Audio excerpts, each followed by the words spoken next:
గుంటూరు పశ్చిమ నియోజకవర్గ TDP MLA అభ్యర్థి పిడుగురాళ్ల మాధవి మీడియా సమావేశం నిర్వహించారు. రాష్ట్రంలో వైసీపీ అరాచక పాలనకు ప్రజలు స్వస్తి పలకబోతున్నారని అన్నారు.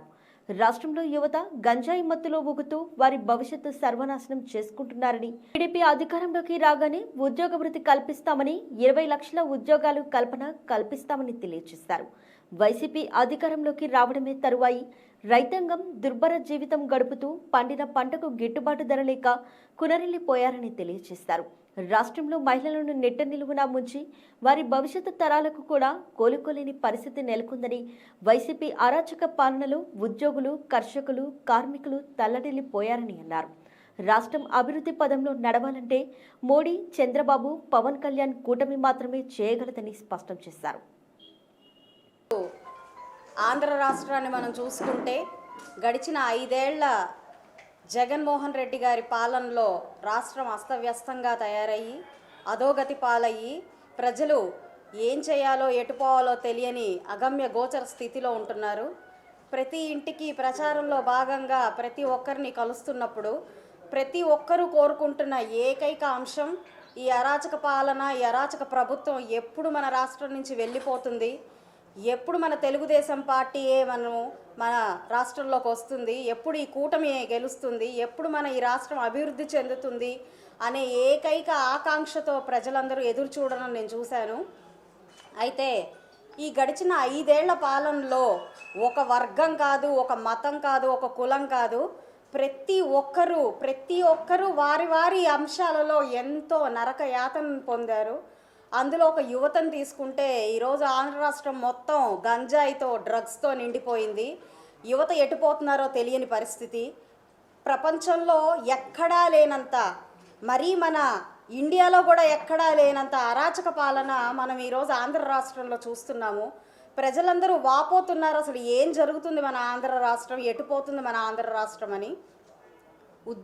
ఉద్యోగాలు లేవు, పిల్లలకి ఉద్యోగ అవకాశాలు లేవు, ఉన్నత చదువుకుని కూడా ఎటుపోవాలో తెలియని పరిస్థితుల్లో ఈరోజు మన యువత ఉంది. ఆ యువత కోసం తెలుగుదేశం ప్రభుత్వం ఈరోజు ఎన్నో పథకాలని వారి కోసం ప్రవేశపెట్టింది.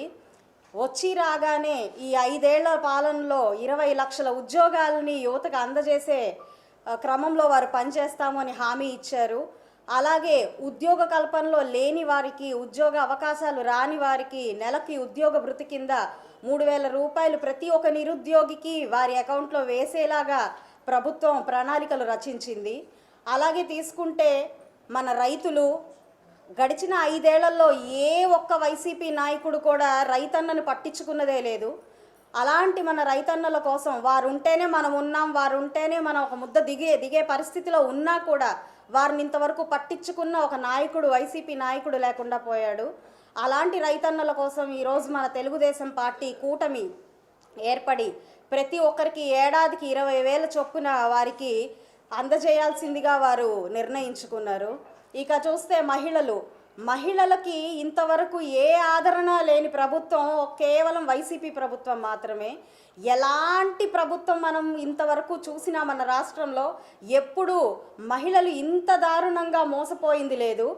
అమ్మఒడి అని 15,000 ఇచ్చి వారి వెనకాల నుంచి వారికి ధరలను పెంచి కల్తీ మద్యాన్ని ఇచ్చి వారి ఇంటిని అస్తవ్యస్తంగా, వారి ఇంటి యజమానిని బలి తీసుకుంటూ వారి ఇంటిని రోడ్డు మీదకి లాక్కొచ్చిన పరిస్థితి మనం చూస్తున్నాం ఈరోజు.